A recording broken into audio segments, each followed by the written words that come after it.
လို့ကဆုံလားပြည့်ဟာဗုဒ္ဓရဲ့ဘဝနဲ့ဆက်ဆက်ပြီးတော့ပြောမယ်ဆိုရင်ဗျာဒိတ်ခံခဲ့တာလဲကဆုံလားပြည့်နေပဲနောက်ဆုံးဘဝမှာ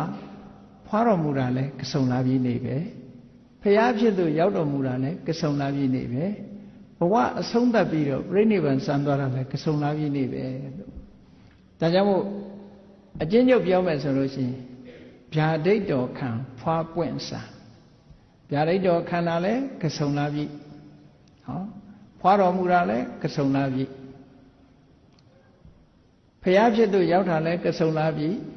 ပြိဋိဘံစံတာလဲကဆုံလားပြည့်လို့ဒီကဆုံလားပြည့်ဟာ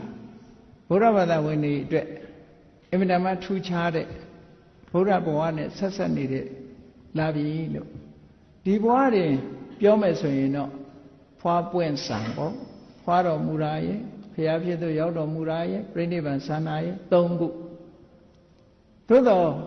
ဒီဘဝမကဘူးဘုရားလောင်းရဲ့တန်တရားဘဝပါထည့်ပြီးတော့ပေါင်းလိုက်မယ်ဆိုရင်ဗျာဒိတ်တော်ခန္ဓာလည်းဒီလားလို့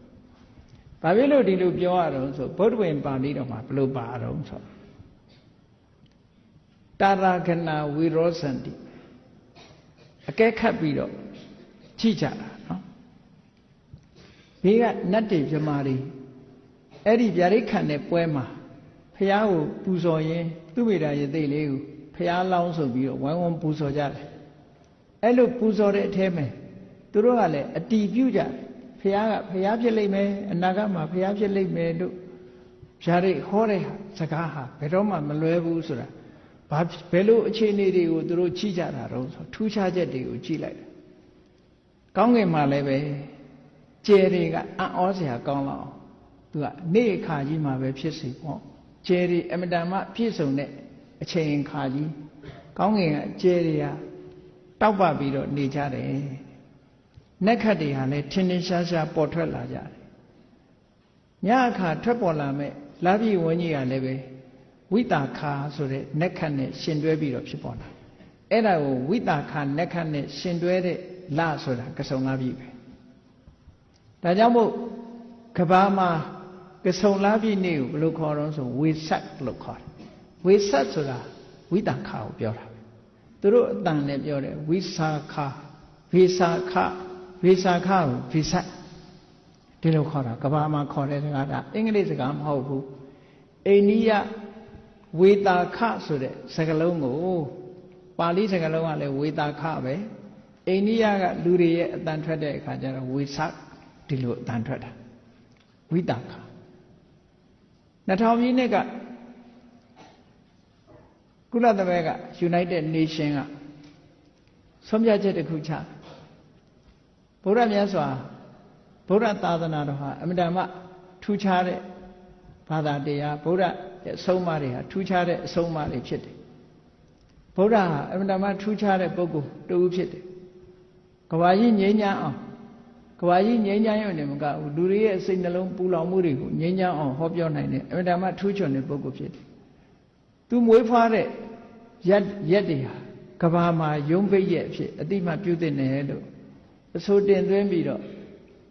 ဝေဆက်ပွဲတော်ဆိုတာကုလသမဂ္ဂ